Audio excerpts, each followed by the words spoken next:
سڵاوتان لەبێت و ئەم کاتتان باش بینەرانی خۆشەویستی تلڤیزیۆنی کۆمەڵە. زۆر خۆشحاڵم جارێکی تر و هەفتەیەکی تر بە بەرنامەی ڕاستەوخۆ بوومەتەوە میانی ماڵەکانی ئێوەی ئازیز و خۆشەویست. ئەمڕۆ یەکشەممە 24 پوشپەڕی 1430 هەتایی بەرابەر لەگەڵ 14 جوولای 2024 زاینیە. ئێمە هەموو هەفتەیەک یەکشەمبانە بابەتێک دەخینە گۆڕ کە قسەی لەسەر دەکەین. بابەتی ئەم شۆمان دیاریکردنی سەر و کۆمار لە ئێران و دەرەنجامەکانێتی. هەروەک ئاگادارن هەڵبژاردننی پێشوەختەی سەرۆکایەتی کۆمار بە سەرکەوتنی مەسعود پزیشکیان کۆتایی پێهات. تەنانەت بەپێی ئاماری وەزارەتی ناوخۆی کۆماری ئیسلامیش زیاتر لە نیوەی ئەوانەی مافی دەنگدانیان هەیە بەشداری ئەم هەڵبژاردنیان نەکردبوو. ئەم بەشداری نەکردنە بەربڵاوە هاوتەری بەر لەگەڵ دابەزینی بەشداری خەڵک لە هەڵبژاردنەکاندا لە 1-2 دەهەی ڕابردوودا دۆخێک کە لە دروشمی بەناوبانگی ئیسلاح تەڵەب ئوسولگەرایی ترتاو و ماجەرادا دەرکەوت. بەشداری بەربڵاو لەم هەڵبژاردنەدا بە تایبەت بۆ کۆماری ئیسلامی ڕێبەرایەتی لە چەند ڕۆوە گرنگ بوو. زوتنەوەی شۆڕشگێڕانەی ژن ژیان ئازادی پایەکانی کۆماری ئیسلامی وەک هەروەک هەمووتان ئاگادارن هەژاند وە لە هەموو کاتێک زیاتر زەقی بناغە کۆمەڵایەتیەکانی کۆماری ئیسلامی بەڕوونی نیشاندا. کۆماری ئیسلامی دوای سەرکوتکردنی خوێناوی ئەم بزوتنەوەی ویستی بە زەبر و زەنگی سیاسی ئەم بزوتنەوەیە زاڵ بێت بۆ ئەوەی کە بڵێ زۆرینەی خەڵک گوزار نین و نەژبوو. ئامانجێک کە ڕێژەی بەشداریکردن لە خوار 50% تەنانەت لە خولی دومی هەڵبژاردنەکان و سەرڕای جەم سەرگیری ڕەواڵەتی هەڵبژاردنەکان پێناچێت لە دەوری پزیشکیەکان و جەلیلی بەدی هات بێت. ئێوەی ئازیزیش بەم ژمارە تەلەفۆنەی کە لەسەر شاشەی تەلەڤیزیۆنەکەتانە دەتوانن لە ڕێگەی واتساپەوە لەسەر ئەم بابەتەی کە دیاری کراوە دەتوانن بەشدار بن وەڕاو بۆچوونەکانتان باسبندتەنان دەگەر پرسیارێکی شەبێت بۆمان بنێرن بۆ تاوتۆکردن و قسەی زیاتر لەسەر ئەم بابەتە داوامان لە سێ بەڕێز و عزیز و خۆشەویست کردو کە میوانی بەرنامەی ڕاستەوخۆی ئەم شۆمان بن. هاوڕێیان کاک سدیق جیهانی کادری دێرینی کۆمەڵە و ئەندامی حیزبی کۆمۆنیستی ئێران، کاکەریم ئەمانی ئەندامی کومیتەی ناوەندی کۆمەڵە و کاک فەرشید غەفارنژاد ئەندامی کومیتەی ناوەندی کۆمەڵە. هەر سێ بەڕێز بە خێراتنتان دەکەم. زۆر سپاس بەوەی کە بەشداری بەرنامەی ڕاستەوخۆی ئەم شەوی تەلەڤیزیۆنی کۆمەڵە بوون. بە ئیجازەی ئەم سێ بەڕێزە سەرەتا لە کاک سدیقەوە دەست پێ دەکەم. کاک سدیق، پێشەوەی کە بچینە سەر باسی ئەم بەناو هەڵبژاردنەکە لە 15 پوشپەڕی ئەم مانگەدا بەڕێوەچوو، پێم خۆشە پرسیارە بکەم ئایا پێتان وان نییە هۆی کوشتن و یا مردنی ڕئیسی بە ئەنقەست باسی لێ ناکەن لە دوای ئەم داوای کە بەسەر ئەمان هات ئەسەن دەنگ نەما هیچ باسی لێ ناکرێت؟ ئایا پێتان وایە بە ئەنقەست بووە؟ من پێداچوونەوەی زۆرم کرد لە دەورانی سەرۆکۆماری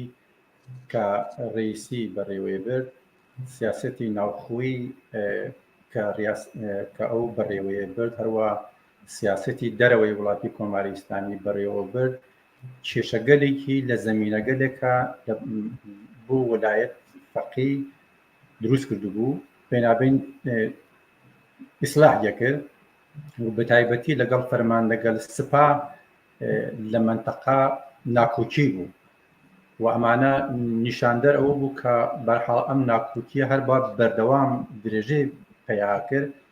لە ئاکامی ئەم مناقشە و ئەم اختلافاتەی ناو سپا و سەرکۆمار ئەیتوانی کاردانەوەیکی تری بێ بۆ کۆماری ئیسلامی لە واقع هەزینە بەردار بێ و خودی ڕئیسیش کە جزئی هەیئەت مەرگ بوو کاتی خۆی لە دەهەی 60 ئەمانە بەرحاڵ هەمووی پەروەندەگەلێکی قوتورن سەنگینی بەسەر لە واقع سیاسەتی دەرەوەی کۆماری ئیسلامیا کرد. بە نەزەری من هەموو ئەو شتانەی کە لە ڕۆژی دەقەی ئەوڵەوە تا پەیابوونی جەنازەی ئەو بەکرێگیراوگەلا لە واقع نیشانەدا کە بە ڕاهبەری خودی خامنەیی و فەرماندەگەل سپا ئەم کەسیانە حەزب کردە بۆەوە کە زەمینە خۆشکەن لە کاتوساتێکی ئاوا کە لە مەزیقەیەکی جددیە قەراریان کردگە هەم بە لەحاز سیاسیەوە بۆ ناوخۆی وڵات و هەم لە منتەقەکە ڕێگەیەکی تر بکەنەوە بۆ لەم بحرانە دەرباز تر بەمە ختم بوو کە ئێستا ئەم انتخاباتە لەواقع مەزحەکە انتخاباتیانە خستکە سەر ڕێگا بۆ ڕێگەیەکی تر بکەنەوە واردی ئەم بەحسا بن زۆر باشە کاکەریم بە پرسیارێکی تر بکەین پێشەوەی کە بینێت سەرم هەڵبژارنەکان دەنگۆی ئەوەی هەیە کە ینی باسلەوە دەکرێت کە کوشتنی ڕئیسی گوماناویە و زۆر ئاگاهانە و بیریشیان لێکردوێتەوە کە خودی پزیشکیان دیاری بکرێت و لە مهندسێکی سیاسی دەچێت ئەم دەنگویانە هەموو هەیە پرسیارەکەم ئەوەیە باشە بۆچی پزیشکیان خۆ جەلیلی و قالیباف زۆر نزیک بوون و جێگەی بڕوای خامنەی بوو لەگە ڕێز و سڵاو بۆ خۆت و میوانی عزیزەکانت هەروەها بۆ بینەرانی عزیزی خۆشەویستی تەلەڤیزیۆنی کۆمەڵا سپاس بەخێر بێت مەسەلەی لە ناوچوون یا تێداچوونی ڕئیسی ئەگەرچی هەموو ئاماژەکان ئەوە دەڵێن کە زۆر گوماناویە بەڵام بە هۆکاری ئەوەی کە لە هیچ کوێ نەسەلمێنراوە لە هیچ پێدانی پێدا نەندرا هەرە جۆری لە پرسیارەکەی پێشودا تۆزیحاتی کاک سەدیقیدا بوو جۆرێک ئێهمال کرا خودی پرسەکە بەڵام ئێمە ئیتکا دەکەین بەوەی کە زێهنیەتی عموم باستابی مەرگەکەی لە زێنێتی عمومدا چ بوو لانی کەم ئەوە جێکەوت کە مەرجی ڕئیسی مەرجێکی ئاسایی نەبوو بەڵکە تێداچوو یا بە پێی پلانێک لە بین برا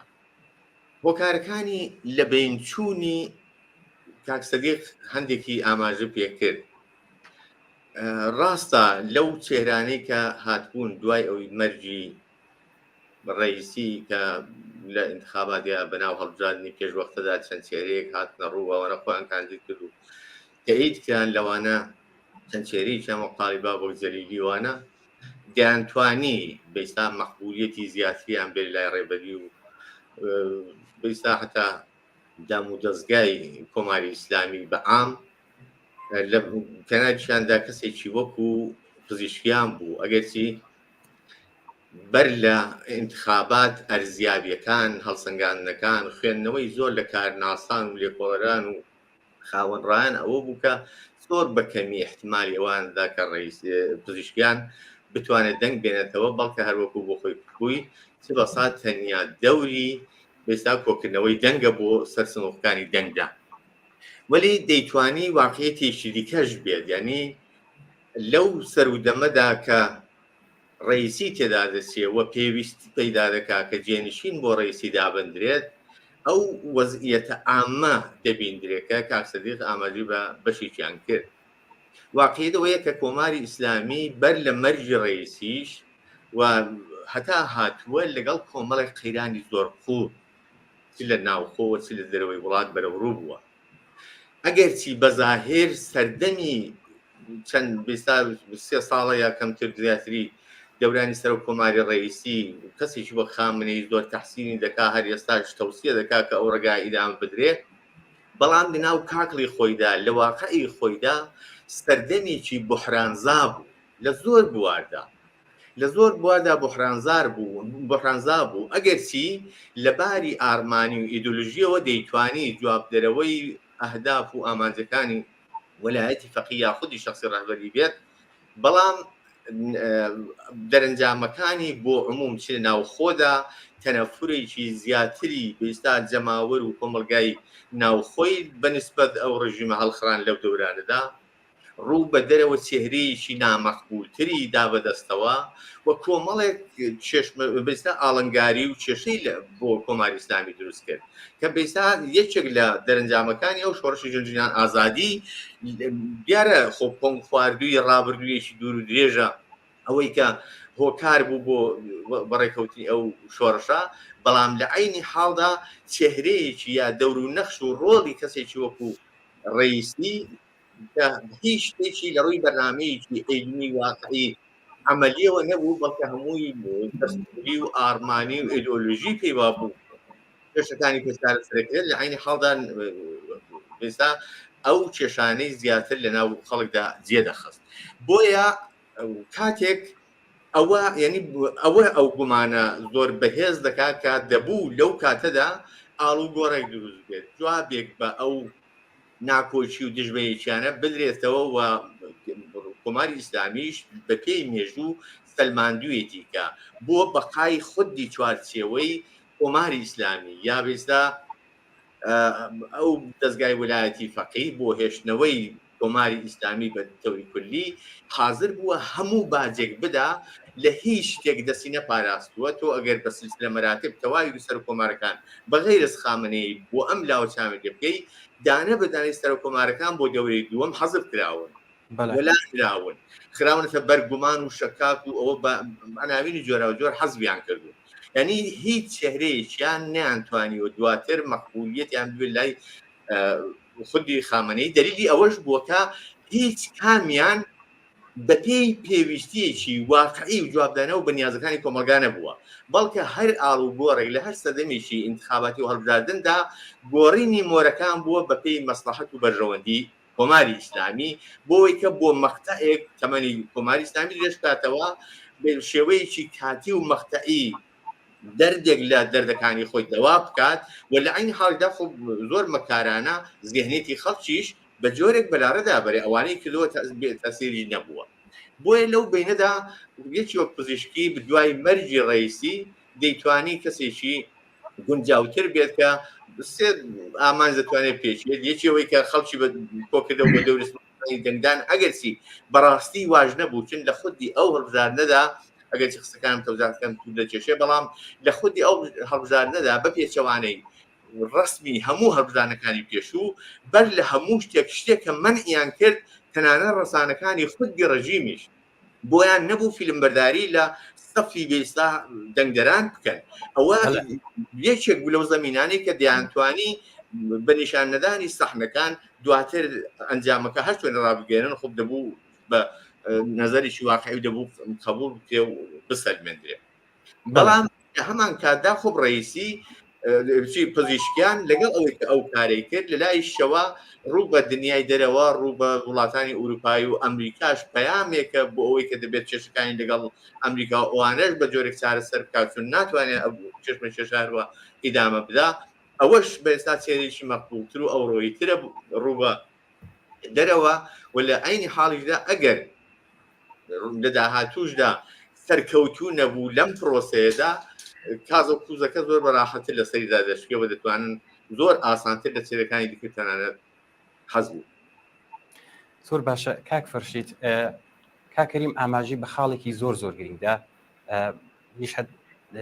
حتمما لەم بەرنامەیەدا باسم لێ دەکرد بەڵام کە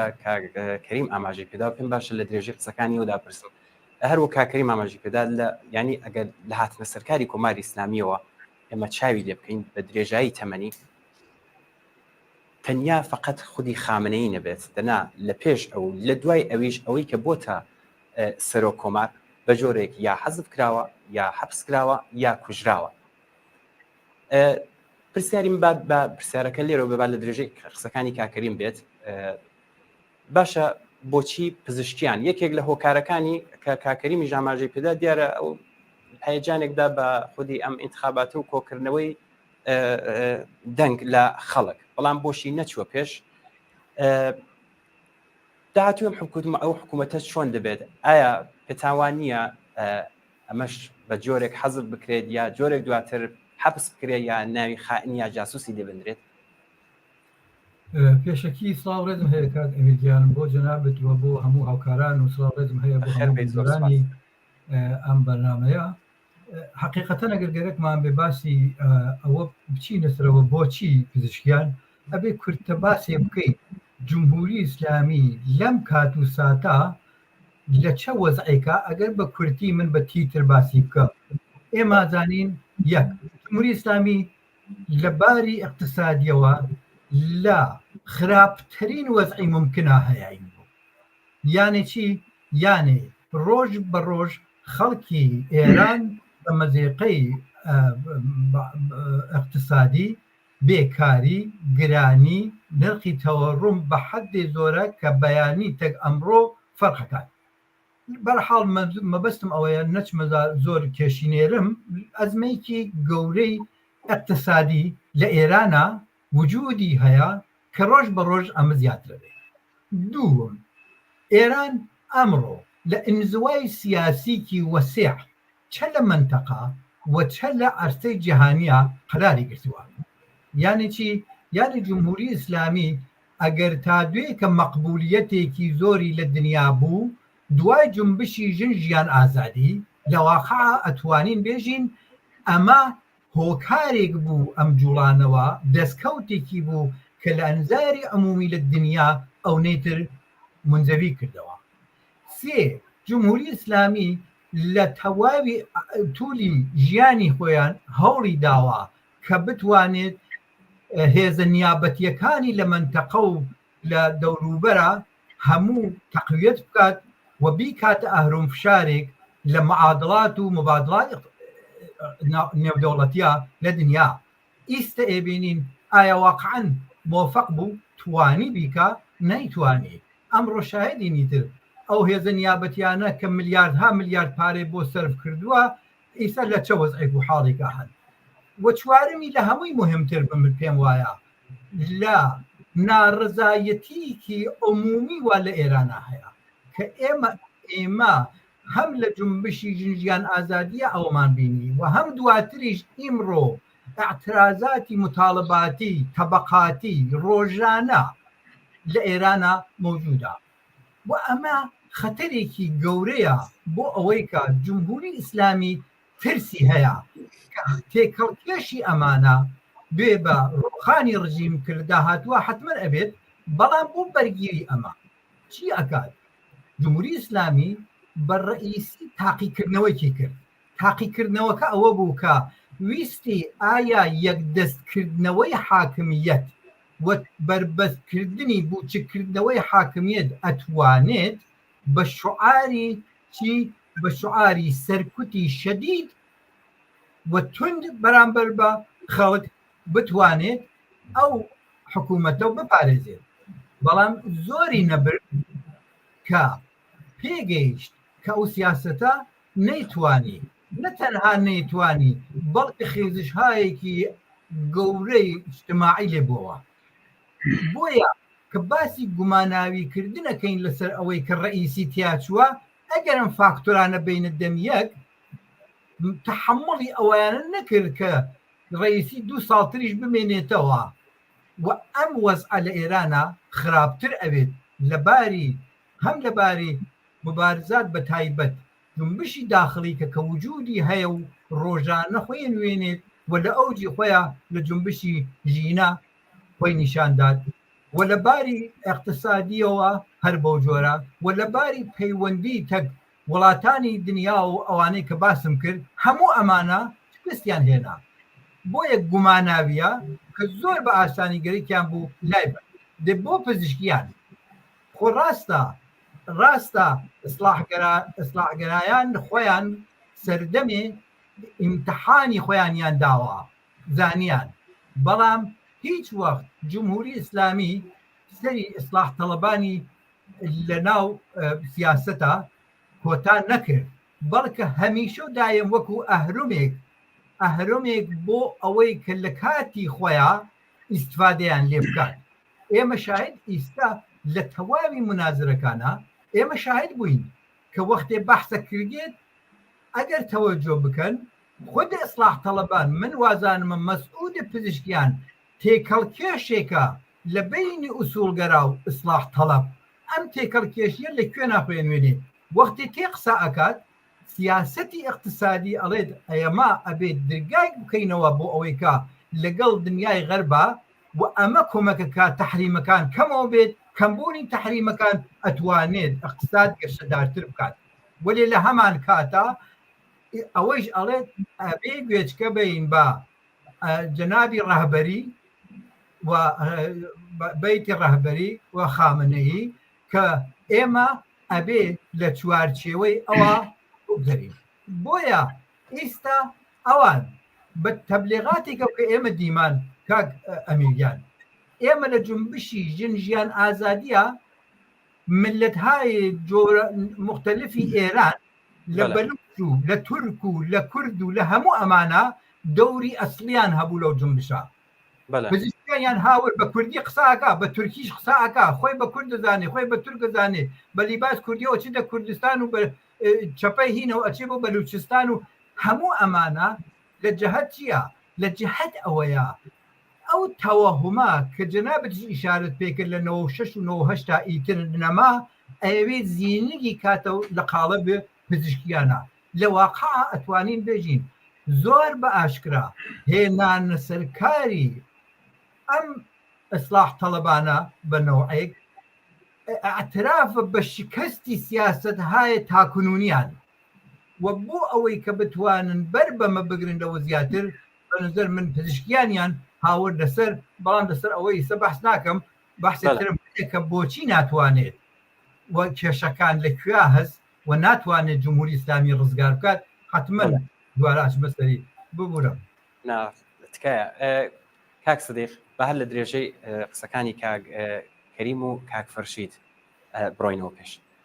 دیارە ئەو خاڵانی کە باسییان کرد هۆی دەستنیشانکردنی پزیشکی شاران پێدا بابینە سەر خودی ئیسلاح تەڵەبەکان ئیسلاح تەڵەبەکان خۆشیان دانیان بە دۆڕانی خۆیان دانا ینی هاتنە سەر خودی میدیاکانی هاتنە سەر میدیاکە و قسەیان کرد و دانیان بە دۆڕانی خۆیان دانا بەڵام باشە بۆچی نەیانتوانین کاندیدێکی یەکگرتوو معرفی بکەن بە ئەم بەناو هەڵبژاردنە خۆ ئێستا خامنەی نەمردووە و ماشە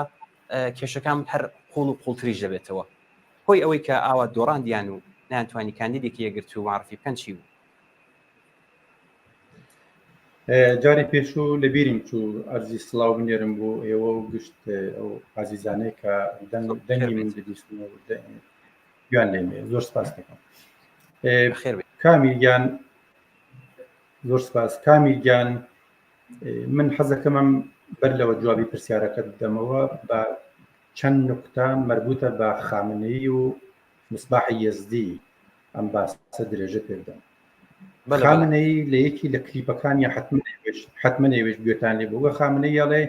دەوڵەتەکان دێن و دەڕۆن بەڵام تەسیرێکیان لەسەر وڵات و مەملەکەت نییە یعنی ئەو دەوڵەتەی کە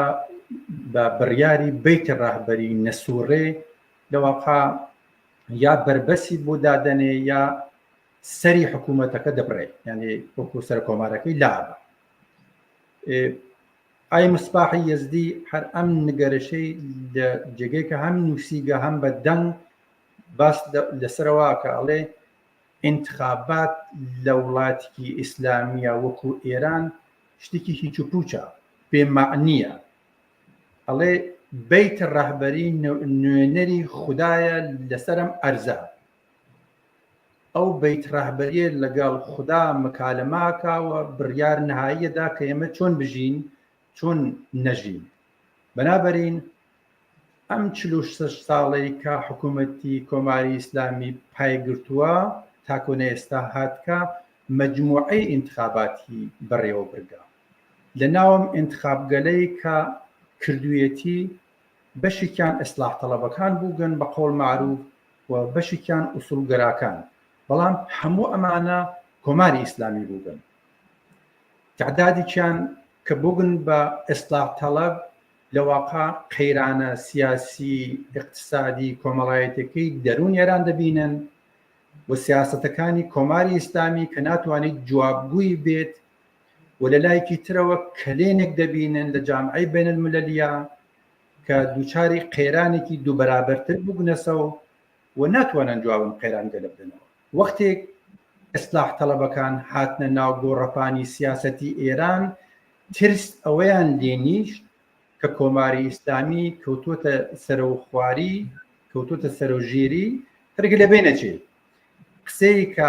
ئای ڕەفسەنجانی کاتی خۆی کردی کوتی ڕێگە حەل تەنیا ئەوەیە کە ئێمە ببین بە وڵاتێکی متعارف وەکو هەر سەرمایەداریکی دنیا هەم دینەکەمان ڕاگرین و هەم دەواازەی اقتصادمان باسکەین بکەینەوە بەرەڕووی سەرمایەگوزاری خارجی و بە تایبەتی غەرب ئەمە ئەتوانێت لە واقع ئێمە لەم شپرزیە دەربێرێ حکوومەت لەم بحرانە دەربێرێ ئەگەر نا ئێمە لە مقابڵی لە واقع قیامی خەڵکەوە توانین قەرار بگرین ئەتوانین لە بحرانێکی جدیتران بحرانەگە جدیتر بێتەوە لە دەروون خۆمانەوە داڕزین منزوریە وەسە و کێشە و ملمەلانیانە ناویانە فرە بێتەوە لە هەر جێگەیەک و لە هەر کاناڵێکەوە ئەمانە هاتکون و وارد بووگن لەو جێگەیکە لەواقع ئەم ئیقتصاد بەستەی کە بیتە ڕەهبەری نمایندگیەکە لەواقع بەری گرکە بەم لەواقع ڕەوشەی کایە ڕفسەنجانی و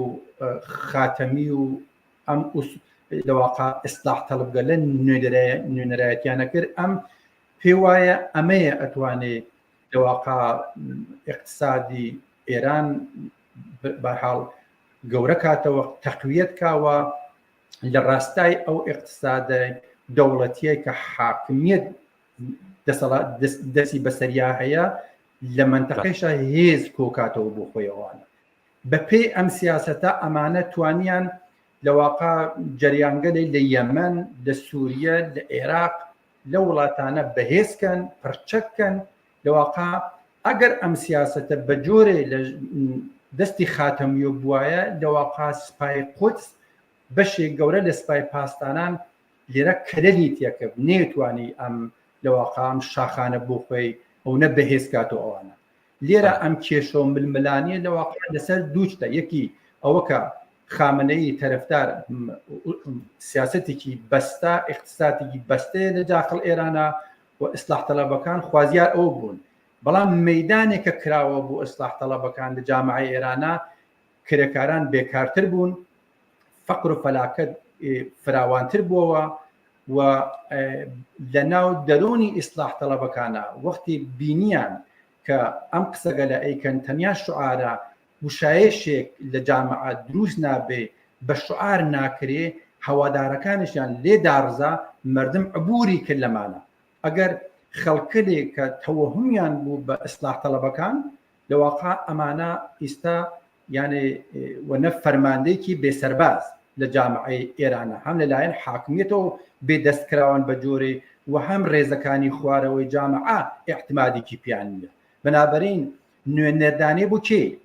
یعنی ئەگەر نوێنەرێکیش دابنێ بە قۆڵماڕۆ هەر ئەم سیاسەتەی خاتەمی و ڕەفسەنجانی ئەوانە ئەدامە بان هەر ئەم بەڵایانە بەسەرتی لەوانەیە چۆن سەری ڕەفسەنجانیان کردە ژێر ئاوا هەر ئەم بەڵایشە بەسەر ئیسلاح تەڵەبێکی تر بێرن ولی ئەمەی کە قسە لەسەر یەکرێ ئای پزیشکیان لەواقع ئەمان هیچ ڕەبتێکی بە جەناحی ئیسلاح تەڵەبە نییە گوێ لە مستی ڕەهبەریە و هەر جۆرێک بیانەوێ وەکو لە دەستیانە بەرحاڵ شکڵی پێدەن و دقیقەن ئای پزیشکیان نەهاتووە بوو جوابدانەوە بە کێشە ناوخۆیەکان ئێران بەڵکە گەرێکێ درگای کاتەوە بۆ بحرانێکە ئێران بە لەحاز منتەقەیەوە بە لەحاز بینەلملەلیەوە تێچەقیوە من حەزەکەم لە پرسیارەکان بعدیە ئەم بەحسە بکەم حتمما دێنە سەر و باسە ئەوەی کە هاتنە سەرکاری پزیشکیان بۆ سیاسەتی دەرەوە وڵات چۆن دەبێت کاکەریم باز لە کێشەی ئوسولگراکان کرا ئەمە بە هاتنە سەرکار و دەستنیشانکردنی خودی پزیشکیان دروست بوو و زیاتریش بوو هەمومان بەڕوونی دەیبینی پرسیارەکەم لێرەدایە ئەم وەزئی ئەم دوو جناحەی ناو حکوومەت ئێوە چۆنی دەبینن ڕایەوە چییە؟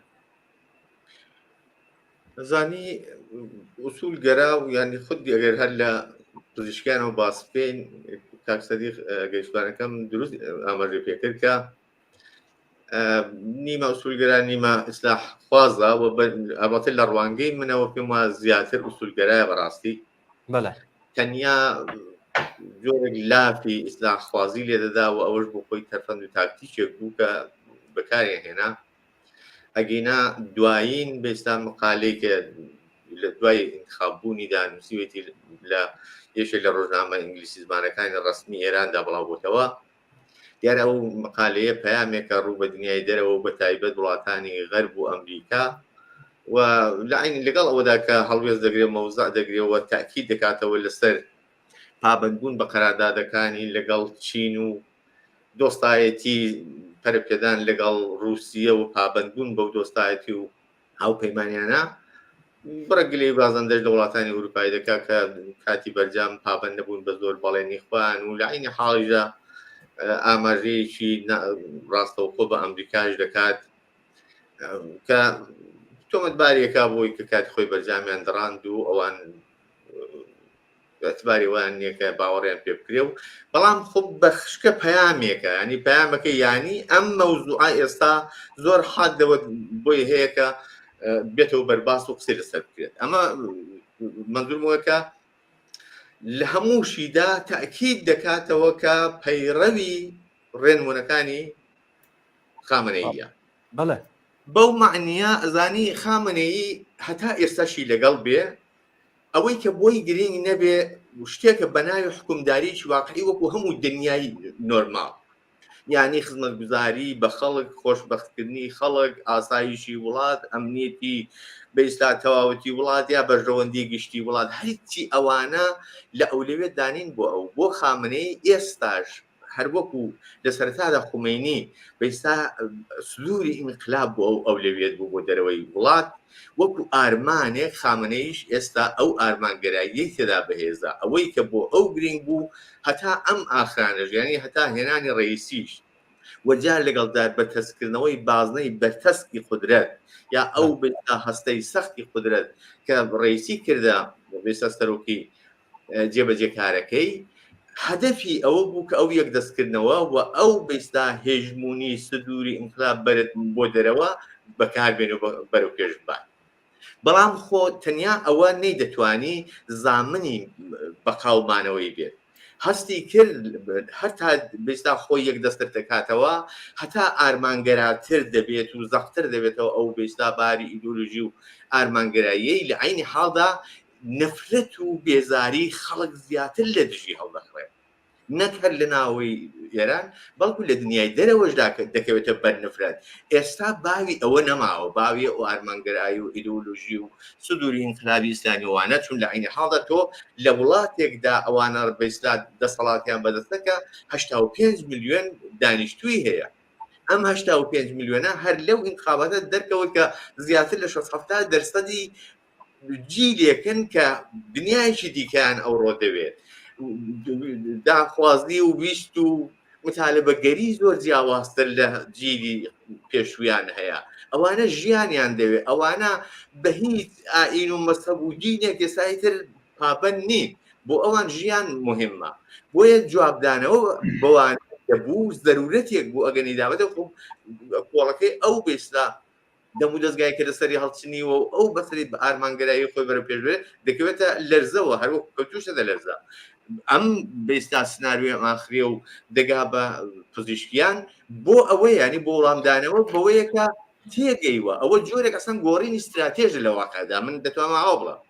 لەم مەقطعەدا کۆماری ئیسلامی بەپێی زەرورەت لە ڕووی هەموو ئەو گوشارە ئەو واقعیەتانی کە بەڕووی بۆتەوە بۆ چارەسەر نابێەوە تێیدا لەگەڵ گرفتی زیاتر بەڕووبووتەوە استراتێژی گۆڕی هێرانی بێستا پزیشکیان بێستا ئامرازێکە بۆ بەرەو پێشبردننی ئەو استراتێژەی هەر وەکو ڕفقانیش باسییان کرد ئەمنیش پێشتر بۆ خۆ ماماژێن پێکرد کە لە پزیشکیاندا هەندێک شت خۆلاسە بۆتەوە کە ئەو تۆتر یا جیاوازتر لە چێهرەکانی دیکەیە بەڵام ئەوەی کە بۆچی ئوسولگەرەکان ناوخۆیاندا ناکۆکن بازنەی دەسەڵات هێندە بەرتەسک بۆتەوە و لە عینی حاڵدا سفرەیەکی دەوڵەمەند کەوتۆتە بەردەستیان کە بۆ هیچ لایەنێک بۆ هیچ باڵێکیان حتا لە نزیکترین خۆیەکانیشیان لەو سفرێ ناگوزارێن بۆ یەکتر یعنی یەکیان بە نەفعی ئەویدیکیان بشێتەوە یا واز لەویدیکیان بێنێ بۆیە بۆ ئەوان زیاتر بەشێک ئەلبەتە بەشێک لە باڵی ئوسولگەرە کە ئەو بەشی بەناوخواان تعریف دەکەن بە مؤتەلفەکان یا بەئیستا ئەو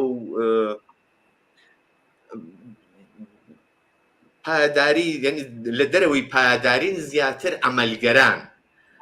زیاتر بەئیستا تکنۆکرات خۆیان تعریف دەکەن بە کەسەوانەی ئەو باڵی جەلیلی کە هاتبوو ئەوانە باڵێکی ئارمانگەرایی ئوسولگەرایی تۆخن کە ئێستاش هەر لەسەر ئەو ڕێچکەی کە خامنەی و بڕێکیش ئەولاتر پێدا دەگرن بۆیە ناکۆشی ئەوان لەسەر دابەشکردن یان لەسەر دەستڕاگەیشتن بەم دارایی و سەروەت و سامانە عەزیمەیە و لەگە عینی حاڵیدا خۆ دەسەڵات و قودرەت بۆ ئەوان زۆر زۆر مهمە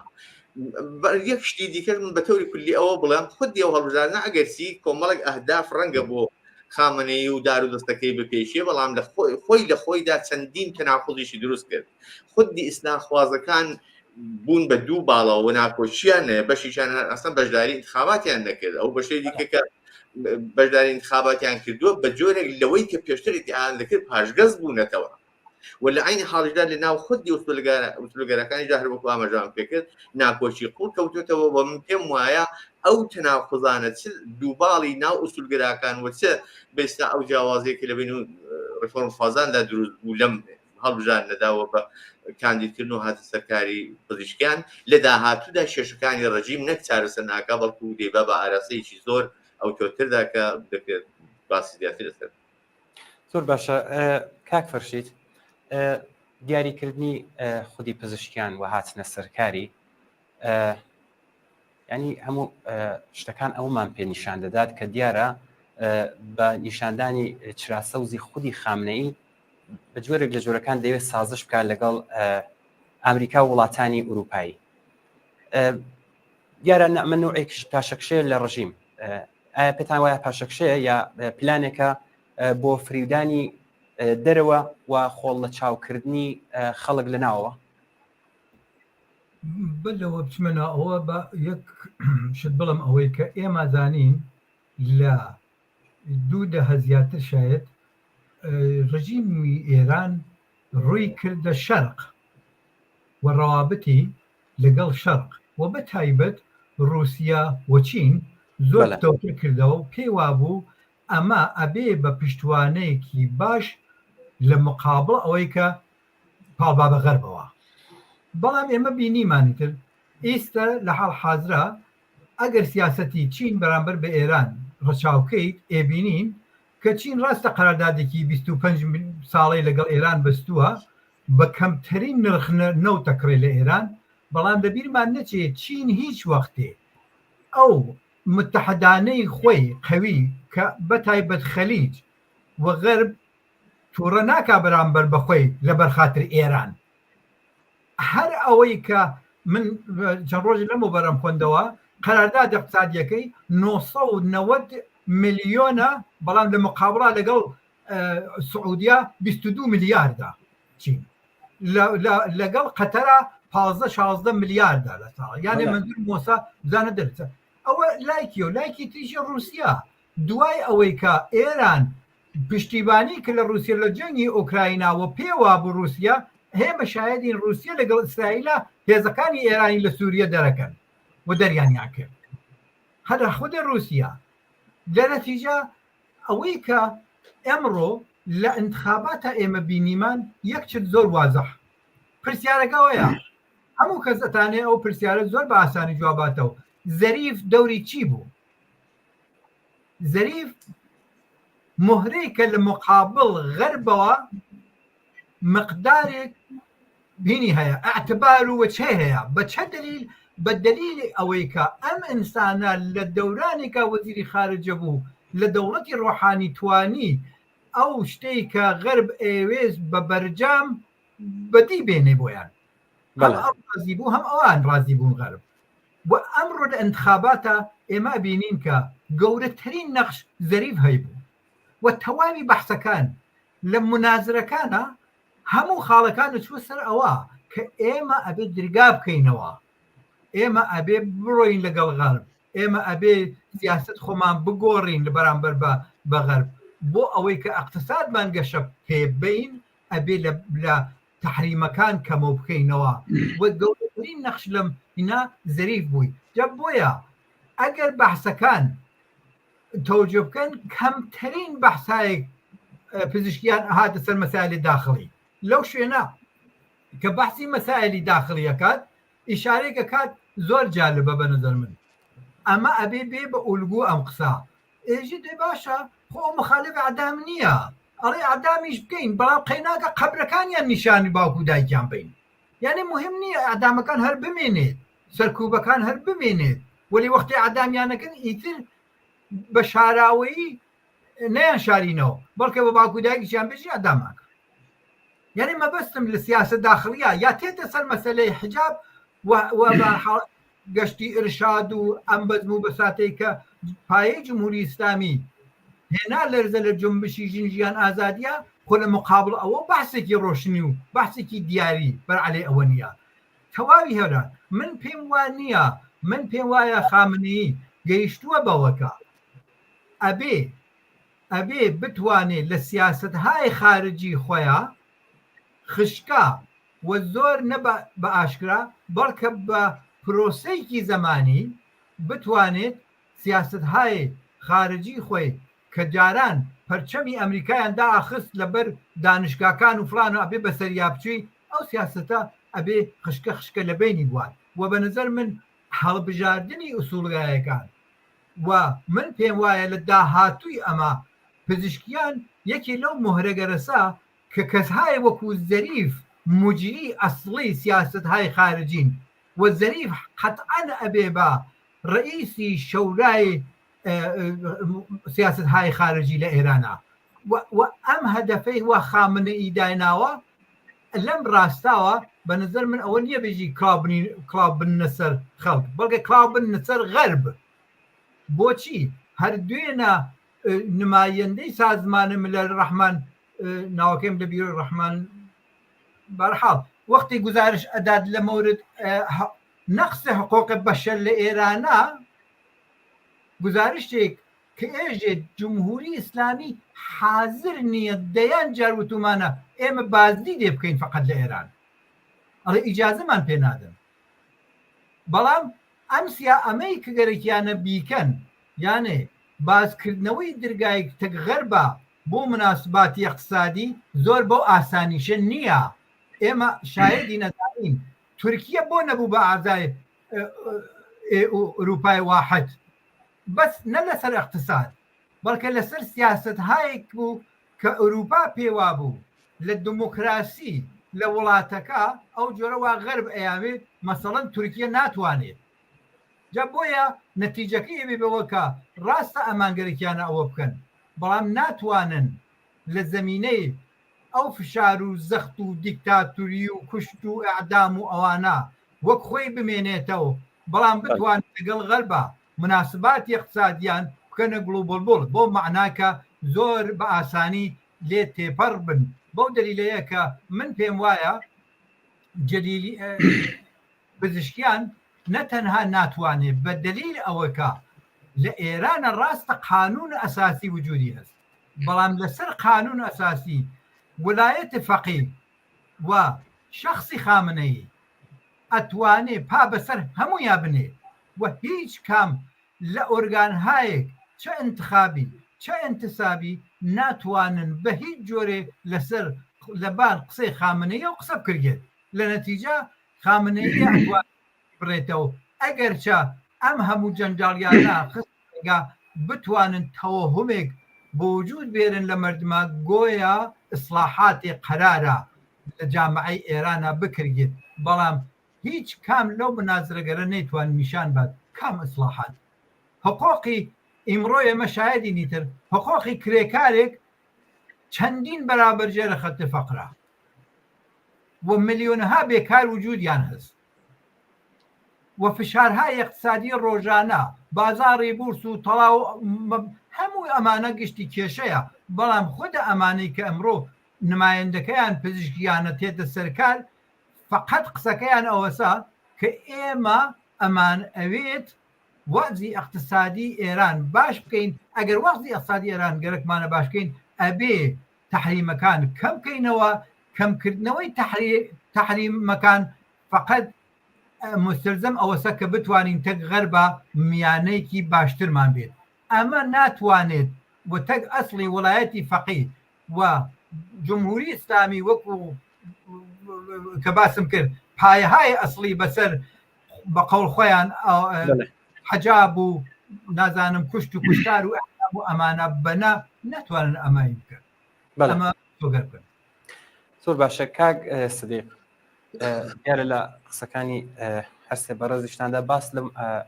بایکۆتە بەربڵاوە کرا ئەگەر قەناعت بکەین بە خودی ئەو ئامارەی کە خودی کۆماری ئیسلامیش دای بڵێن 60% کە ئێستا دەرکەوتووە زیاتر لە 68 نزیک بە 70% بایکۆتی ئەم هەڵبژاردنیان کرد. ئەم بایکۆتە بەربڵاوە دیارە پامی زۆر ڕوونی تیابوو بۆ خۆی حکوومەت. ئەمە چەندە خودی حکوومەتی نیگەران کردووە، چۆن ئێمە ئەگە بە درێژایی خودی تەمەنی کۆماری ئیسلامی چاو لێ بکەین هیچ یەک لە سەر و کۆمارەکان نەیانتوانیوە هیچ ینی کێشەیەک حەڵکەن لە کێشەی ژنانەوە، لە کێشەی بێکاری، گرانی، منداڵان، لە کێشەی ئێحتیات هیچ یەک لەوانە چارەسەر نەکراوە خەڵکیش بەڕوونی ئەزانن هیچ شتێکیش ناکرێت. ئایا ئەوە ئەسڵ ئەو دۆخەی کە هەمووتان باستان کرد ئایا خامنەی ناچار دەکات بۆ ئەوەی کە ڕێگەی پێ بدرێت ئەو جۆرەی کە بۆ خۆی قسە دەکات ئاڵوگۆڕێ پێک بێنێت ئەسڵ ئەو ڕێگەی پێ دەدرێت یانە بە ناچار؟ نه بنظر من لديني شيعة وشيعي أثناء الشريعة درو حقبازي فريبي مردم كلاو برداري نهادي نبو يعني بشكل فلسفي وجودي هم مذهبا وبتعبتي فلسفي وجودي كوماري إسلامي وأم بيت الرهبرية كدروس بوغا بله واقعية كان ويكا ئەگەر پزیشکیان مەسڵان یەک ڕێی بەهاوردای لە جامعەی ئێرانە ئەویش خامنەی بیدایە پێ لە نەتیجەی ئینتخابەکان ئامارەکانە بردە سەریان 70% مردم ڕێداگەونە ملیۆن نەفەر ڕێداگەوانە بەڵام ئەوانەیە حەوزەی ئینتخابەکان ئەو دەنگۆگەلە کە ئێمە ABC لەناو یارە نەهادێکی مەدەنی نییە کە گزارشی دقیق تۆمارکە لەحزە بە لەحزە بەڵام واقعیەکان بەیان ئەوەکە دانیشتوانی کۆمەڵگای ئێران لە تویترەکانی خۆیانەوە لە فەیسبووکی خۆیانەوە لە مکاتباتێکە کە لەگەڵ یەکەیانە زیاتر لە 65% مردم ڕێی بەم حکوومەتە نەداگە چۆن بەم ئینتخاباتە نەداگە بەم ئەفرادە نەداگە دلیلەکەی ئەوەیە کە بلەخەرە مجموعی انتخابات تایستە بەرگزار بووگە سەرنوشتیە مردمە گۆڕانکاریی بەسەرانات هەر بەردەوام ڕێژەی ئادامەکان ئەگەرچی قسەی لەسەر کراوە کەمە بێتەوە بەڵام هەر بەربڵاو بووگەسە و لە جێگەی کاگەر فشار هاتووێ بۆ کۆماری ئیسلامی فشارەکەی بەرەخەرە ئەحساس کردو بێ ڕێژەی داپڵوسین و زیندانی و تەجاوز و ئیعدام و گرتن و بڕینی فرەکردگەسە و لە جێگەی کاکە ئەحساسی بێخەتەری کردوێ تۆزی هێوەری کردگەسەوەوانە هی سەرنوشتی و بۆ کافرشیوتی کرێکار و زەحمەتکێشیە وڵاتە نەتەنیا باش نەبووگە خراپتر بووگە بەشێ لەو جامعە کە ژنانن هیچ بلەخەرە لە بازار کارە لە شۆنی تەولیدا بەخەر معاف کراون یعنی ئەمە معنای واقعیەکەی یعنی شرایەتێک دروست بووگە لێنا لە حاڵ حازرە لە جامعە ئێرانە کۆماری ئیسلامی لە نظر منەوە ناتانێت وشایشێک لە سیاسەتی خۆی بکاتەوە خۆی بگۆڕێ تەغییراتێک بدا چۆن ئەگەر ئەم گوشایشە بکاتەوە ئەگەر حەقی ساکنگەل ئەو جامعە بەڕسمیت بناسێ کرێکار ببێ بە ساحیبی تەشەکۆڵگەل خۆی دانیشتوو هەر بۆ جۆرە ژنگەل هەر بۆ جۆرە و مافە کەمینەکان بەڕسمیت بناسرێت و یانێ ئەمانە یانێ تەبعاتی هەیە بۆ کۆماری ئیسلامی وەختی ئەمانە ئەگەر کراوە کە ناکرێتەوە بە نظر من هەنگاوێکی تر مردم مەچنە پێش بۆ ڕوخاندنی کۆماری ئیسلامی واقعیتەکە وەسە من پێم وابێ زەختەکان فشارەکان لە زمانی ئای پزیشکیانە نەتەنیا کەمەوە نابێ فرەتر بێتەوە چۆن ژێربەنای جامعەی ئێران بە لەحاز اقتصادی و ڕووخاوە ئاوگەل معدەنی لە جامعەی ئێرانە مەسرف کراوە ژینگە وێران کراوە لەواقع ئەو پارەی کە جاران بووی ئەو اقتصادێک کە جاران بووی ئێستا نیەتی هەزینەی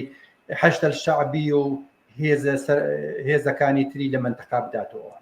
تو نەتوانێت ئەو نەتوانێت بلەخەرە جیفانی ئەمانە تەعمینکە لە سووریە لە یەمەن لە عێراق و لە فلستین ئەوانیش بۆ جۆرە نایەنە هانای کۆماری ئیسلامیەوە و بلەخەرە سیاسەتەکانی نوێنەرایەتی کەنەوەن یعنی ئەمانە هەم هەزینەی داخلی بۆی هەیە هەم هەزینەی برونمەرزی هەیە بووی بەنابەرین من پێم وابێ کۆماری ئیسلامی ناتوانێت تەغییر بکە کۆماری ئیسلامی لە زمانی پزیشکیانە هەر بۆ جۆرە و سیاسەتێک بیتە ڕەهبەری ئەواتە پێش چۆنەوە ئەو نییە تەعینی بکە ئەوە بیتە ڕەهبەریە بە نەزەر من هەرە و سیاسەتە کە دایستا خامنەیەی نوێنەرایەتی کردگە بەڕێوەیە بە ئەگەر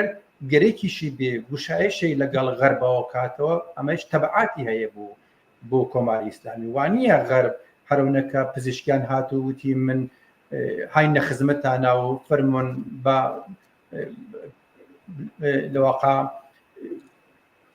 ڕابتی اقتصادیمان بێبێکەوە ئێمە لە بڕێ شۆن کۆتاتین ئێوەش هەر بۆ جۆرە لە جێگەکە بە تەوافق بگەینەوەوانە وانە سیاسەتی ئێستەی ئامریکا خوێندنەوەی هەیە سیاسەتی دەرەوەی ئامریکا بە ترامپیەوە تا بە دموکراتەکانیان هەروە بازار یەکگرتووی ئوروپا یەکدەنگ خوێندنەوەیان هەیە لەسەر سیاسەتی داخلی و بیرونی کۆماری ئیسلامی بۆنەوە بە نەزەر من کۆماری ئیسلامی هەرتێت تەکترەکەوێتەوە بێهێزتر ئەبێ ئەو نینۆکانێشیە کە لە منتەقەکە تا ئێستا چینی گرکە لە مۆلە و بە نەزەر من ئەوانەشە بێهێزەوێ و ئەم بەهێزیەکە ئێمە لە عێراق لە سووریا لە یەمەن و لە حتا فلستینە بینیم یعنی واقعیەکان ئەمەیە کە بە نەزەر من ئای پزیشکیان هەر لێستەوە دووڕاوە ناتوانێت جواب بە هیچ نیازمەندیکی دانیشتوی و کۆمەلگا بداتەوە کۆماری ئیسلامی لەواقع لە مەقابل بوحرانێکی جدیتر و لایەن حەلتر قرارەگرێت چۆن سیاسەتێکی نییە بۆ چارەسەرکردنی ئەوانە ژێربەناکانی ئەو کۆمەلگا ڕووخاوە تۆ گەرەکۆ بێ ئەم ژێربەناگە لە یەک مەسڵەن بوو نمونە ژینگە بالاخره تەرمیم کەیتەوە هەزینەیەکی کەلانی گەرەکە ئەم هەزینە لەکوێ تێرێ ئەم هەموو سەنایع عەزیمە کە لە ئێرانە بوو ئێستا ڕووخاون یانە نەماون لەواقع بووگە بە ڕاندخاری دەی بازار ئەگەر گوشایشی کاتەوە بەرە ڕووی بازاری غەربا لەواقع بەرپایەی کام سیاسەت چۆن وتم بەلەحاز سیاسیەوە تەبعاتی بۆی هەیەتر لە نتیجە شاخەکانیان لە ناوخۆیانە لە یەکتر تیژەکەنەوە و لە مقابل بوحرانێک قرارەگرن بە نەزەر من جونبشی گورستنەکان لە داهاتوویەکی نزیکە سەر هەڵەدا و هەر ئیدامەی ئەو سیاسەتەی جونبشی ژیان ئازادی بێ بە نەزەر زۆر باشە کاکریم ئەگەر ئێمە چاوی لێ بکەین هەر بگەڕینەوە سەر ئەوەی کە لە هاتنە سەرکاری کۆماری ئیسلامی چ بە ئوسولگەرای چ بە ئیسلاح تەڵەبی هیچ کامێکیان ناتوانیوە ڕێگە چارەیەک بۆ هیچ کێشەیەک چ لە ناوخۆ چ سیاسەتیان بۆ ناوخۆوە دەرەوەی وڵات هیچ ڕێگا چارێکیان نەبوو کە چارەسەر بکرێت بە لەبەر چاوگرتنی ئەمانە بەڵام هەندێک جریانی سیاسی فکری ناو ئۆپۆزیسیۆنی تایبەتەن کوردستان یعنی کوردەکان یعنی بڵێن جۆرێک تەوەهمیان بە ڕەفڕەخوازانی ناو حکوومەتی هەیە خۆتان ئاگادارن کە لەم چەند ڕۆژانەدا بینیتانە لە تۆڕۆکمەڵایەتەکانیش بڵاو بۆتەوە پرسیارەکەم ئەوەیە ئایا ئەمە مەترسی ناتەبایی و ئاڵوزی زیاتری ناو ئۆپۆزیسیۆنی ڕۆژهەڵاتی کوردستان زیاتر ناکات ڕوونکردنەیەک بێتەوە لەسەر ئەمە زۆر باشە بێگومان هەر جۆرە یعنی چاندنی تۆوی خۆشباوەڕی یا ئێبهام دروستکردن نسبەت بە ڕۆڵی پزیشکیان لە داهاتووی ئەم دەسەڵاتەدا و خۆشببینکردنی خەڵک ناچێتە بەرژەوەندی بەیسلا شۆڕشی ژنجیان ئازادی شۆڕشی خەڵک وە لە بەرژەوەندی ویست و داخوازی خەڵکدا نییە بەڵکە بە پێچەوانەوە دەتوانێت عمل بکات ئەزانی ئەو خۆشباوەڕیە دەبێت هۆکاری بێت دەلیلی ببێشتی ئیسباتی ببێ بۆەوەی کە منێکی نەوەی ئیدعا بکەم بڵێم دەوڵەتی داهاتووی پزیشکیان خاڵی 1 و 2 و 3 بەو دەلیلانە کراوەتر دەبێ و جیاوازی دەبێت لەگەڵ دەوڵەتەکانی پێشوی خۆیان پزیشکیان هەروەکو زۆر باسی کرا جارێ ئەوەڵین تاکیدەوە بۆ چەند جیبران من تاکیدی دەکەمەوە دەڵێم من خاڵبووی ناو ویلایەتم مەڵە فەرزمان کرد ببێ یان نەبێ بەڵام ئەوە بەو مانایە کە سیاسەتی هەتا ئێستای خامنەیی درێژە پێدەدا ئەمە بەشێکی ینی هیچ ئامرازێکیکە ناتوانێت بێستا قسەی خامنەی بشکێنێ و ئەوە لە تەنیا لە چوارچەوەی ئیدعادا دەمێنێتەوە ئیدعا لە چوارچەوەی دروشمدا دەمێنێتەوە بۆ جۆرێک ڕیاکاریکردن لەگەڵ خەڵک تەفردان و فریودان و ئەوان فریبی خەڵک وە ئیدعاکانی لەو حەتەدان چەند دلیل هەن بۆی کە ئەوانە بێستا چوارچەوەی کردداریەوە لایەنێک کەس یا لایەن پێی خۆشببین بن یا بەرداشت و خوێندنەوەی بگۆڕدرێ نسبەت پێی بۆڕفەکان باسییان کرد ڕوو بە دەرەوە ئەگەر ئاماژەی پێ بکەین دروستە نیازەکانی ڕژیمی کۆماری ئیسلامی وای کردووە هەروەکو پێشتر ئاماژەم پێکرد تەنانەت استراتێژی خۆی نسبەت بە بەعزە ماوەیەک بگۆڕدرێەوە یەکێک لە بێستا دیاردەکانی گۆڕینە و استراتێژە خودی هێنانی پزیشکیانە بەڵام لەگەڵ هەموو پێداویستەکانیانە بە دانیشتن و دانوستان و تەعامل لەگەڵ دنیای دەرەوە و گەشە پێدان بە ئابووری وڵات و زۆر شتی دیکە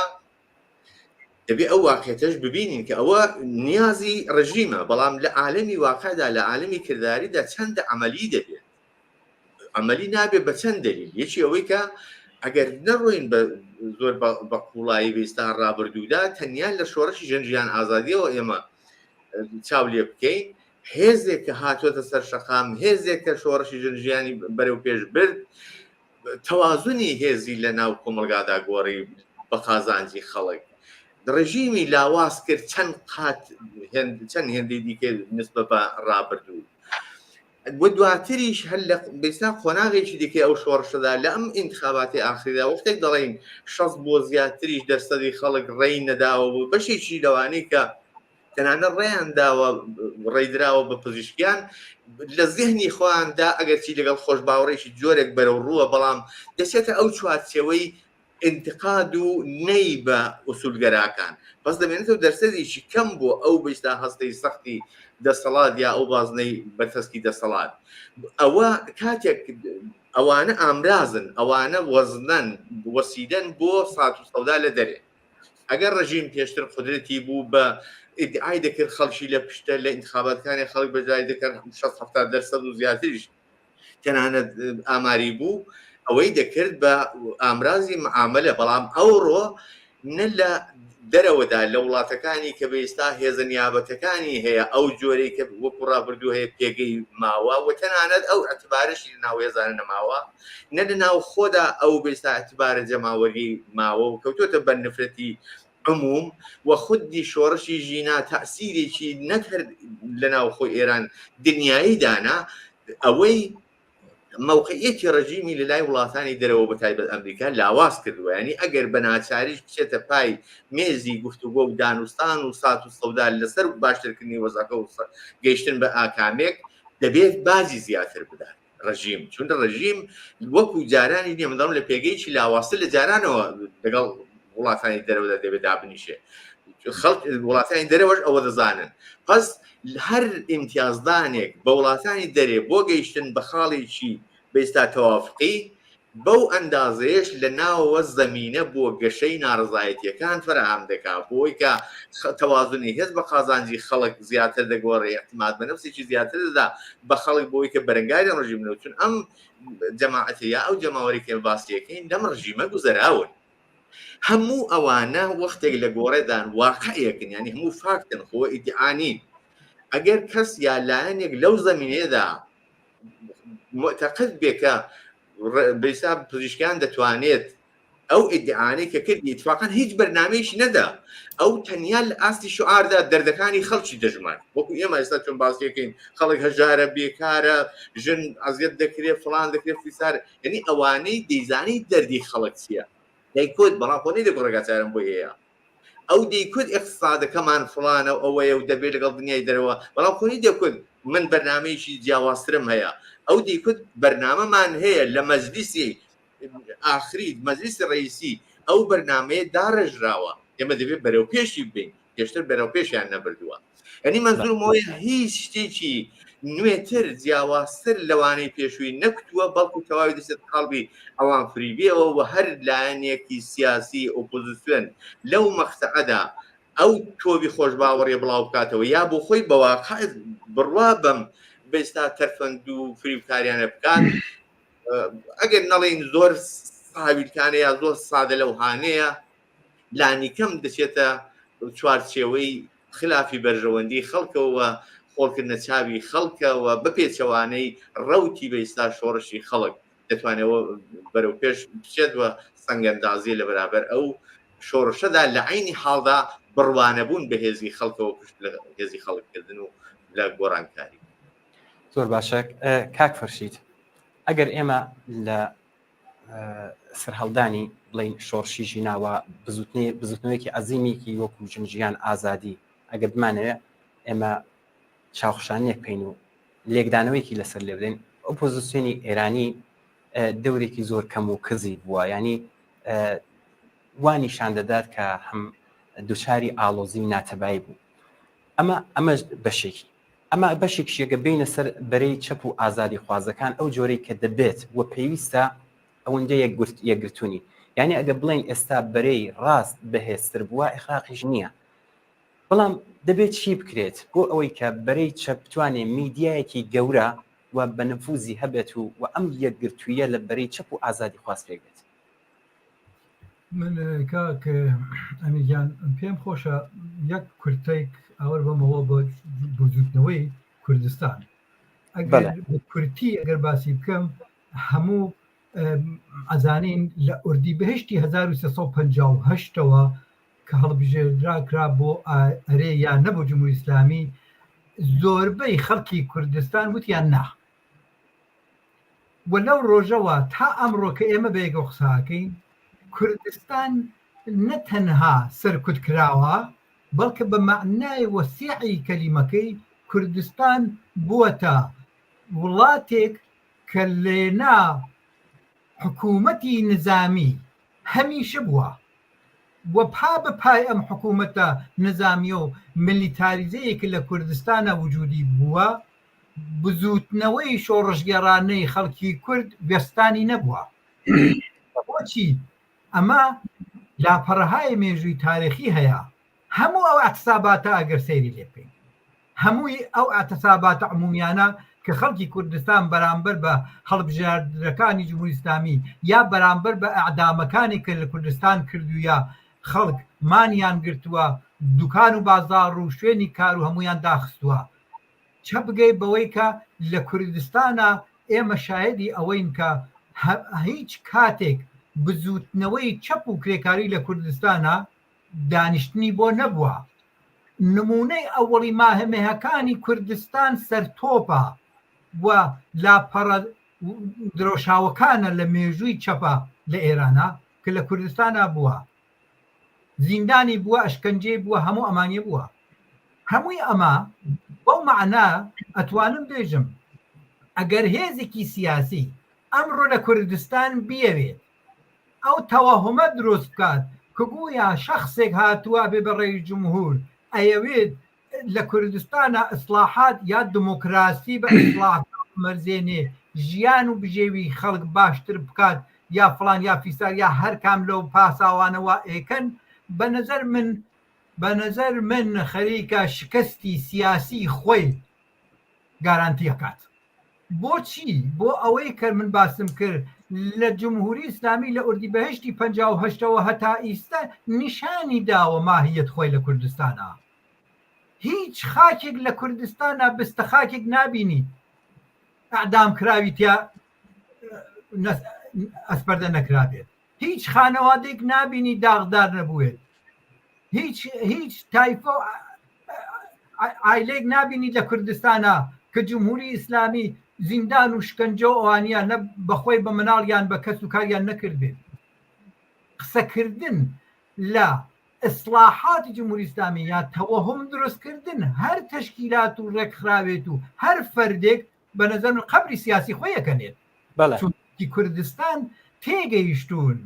جمهوری ئیسلامیان وەکو ئەوەی کە بە قەوڵی معروف هەیە ئەڵێت بە قەسەم و قورئانەکەت باوەڕ بکەم یا بە کلکی کەڵەشێرەکە و خۆ جمهوری ئیسلامی نیشانی داوە. بەڵام بۆ پرسیارەکەی جەنابەت بەڕێی من بتەوێت لە کوردستانە لە ئێران بەتایبەت بەگشتی بۆ سەرکەوتنی هەر ئینقلابێ تەشەکل ئاگاهی تەشەکل و اتحاد ئەبێ ببێت اتحاد بۆ معنا کە بتوانین نقاتی مشترک هاوبەش لە بەرژەوەندی خەڵکە نقاتێک ئەو شتانەی کە هەموو هێزە چەپەکان هەموو هێزە ئازادی خوازان و پێکەوە مشترکن لە دەوری ئەوە بتوانن کۆبنەوە و بتوانین لەم کۆبنەوە بتوانین بەرەیکی چەپ عەداڵەت خواز لە کوردستانە دروستکەین بە معنای ئەوەیە کە لە سکتاریزم دوورە و کەفیتەوە بۆ معناکە حەزبی من بان چاوی برۆیە و هیچ حەزبێتر نییە نەخێر هەموو حەزبەکان لە ڕاستای بەرژەوەندی لە بەرژەوەندی خەڵکی کرێکار و زەحمەتکێش و هەژار نقطی مشترک خاڵە مشترەکەکان بکەن بە پلاتفۆرم بۆ کارکردن لە داهاتوویە ئێمە زانین جنبشی ژنجیان ئازادی جنبشی ژینا لە کوردستان زۆر بەهێز هاتە بەرەوە بەڵام بەداخەوە لایەنهایەک بە دانانی منشورهایەک لەگەڵ بەرەی لیبراڵ و ڕاستە توانیان زۆر مستەقیم لەتمە بەو لە جنبشە و ئەو جنبشە بە هەڵا بە لاڕێیا ببن بەڵام لە پاڵ ئەوە چەپەکان توانیان تا هێندێ کار و دەستکەوتیان هەبێت کە بە نظر من کەم ئەکرێ لە داهاتووە ئەم دەستکەوتانە زۆرتر بکرێت و بە دڵاوەڵاییکی زۆرترە و بۆ هاوکاریکردن لە تەواوی ئەو خاڵانە کە ئێمە پێمان وایە و زۆر هێزی تریش هەیە کە پێ وایە خەڵک لە هەژاریە لە فەقیریە لە بێنان و ئاویە لە نەبوونی ئازادیە لە هەمووی ئەوانە عەزاب بکێشێت بتوانین بە یەکەوە ڕاکارێک و بتوانین کارێک کە بە یەکەوە کار بکەین کە جنبش بتوانێت بە ئاقارێکا بچێت کە نەتەنها لیبرال و ڕاستەکان نەتوانن بە هەڵەیە ببن بەڵکە ڕژیمی جمهوری ئیسلامی بە چۆکدا بدات بە نظر من ڕێگە هەیە ئەکرێت بەڵام لە گرەوی ئەوەیە کە هەموو حەزبەکان بتوانن هەنگاوی جددی دابنن بۆ هاوکاری هایەکی بنەڕەتی و ئەساسی لە ڕاستای منفعەت و بەرژەوەندی کرێکاران و زەحمەتکێشان و چینی چەوتاوە لە ئێران و کوردستانە.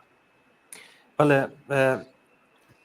زۆر سپاسی هەرسێ بەڕێستان دەکەم من فقط توانیم 15 دقیقە کاتی ئیزافە وەرگرم لەوە زیاتر ناتوانم چون بەرنامەکەشمانێتە ڕوو بە کۆتاییە. زۆر سپاسی هەرسێ بەڕێز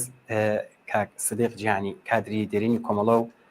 ئەندامی حیزبی کۆمۆنیستی ئێران کاک کەریم ئەمانی ئەندامی کمیتەی ناوەندی کۆمەڵەوە کاک فەرشید غەفار نژاد ئەندامی کمیتەی ناوەندی کۆمەڵە سپاسی هەرسێ لایەنتان دەکەم زۆر سپاس بۆی کە بەشداری بەرنامەی ڕاستەوخۆ ئەم شەوی تەلەڤیزیۆنی کۆمەڵە زۆر سپاس کاک ئەمیرگیان بۆ ئەوەی کە منتان بانەوات کرد بۆ ئەو بەرنامە سپاس لە ئێوە و سپاس لە هاوڕیانم کاک کەریم و کاک سدیقەکەم کە لەم بەرنامە هاوکارم بوو سپاس بۆ هەمووتان سپاس بۆی باش ڕێز و سڵامەیە بۆ کاک کەریم هەروە بۆ گوێگرانە و بینەرانی عەزیزی تەلەڤیزیۆنی کۆمەڵە و سپاس بۆەوە کە منتان داوەت کرد بۆم بەرنامەیە ماندوو سپاسمان دەکەم و مادوونەمەیتان لێ دەکەم سپاس بۆ بەشداری هاوڕێیان کاک فەرشید و کاک سەدیق وەڵا بینەران کە تا ئێستا گوێبیستی قسە باسکامان بوون هیوادارم کە بەرنامەکە تێگای سەرنجی و ستودی ئەوان بوو بێت و ئێوەش دەستان خۆشمان دوورم بەڵێ سپاس بۆ هەرسێ بەرزتان بەڵێ عەزیزان خۆشەویستان سپاس بۆ ئێوەش کە تا ئێستا بینە سەرمان بوو هیوادارین کە بەرنامەیەشتان بەدڵ بێت و کەڵکی پێویستیشتان لێوەرگرت تا بەرنامەیەکی ڕاستەوخۆی تر هەر بژین بە شادی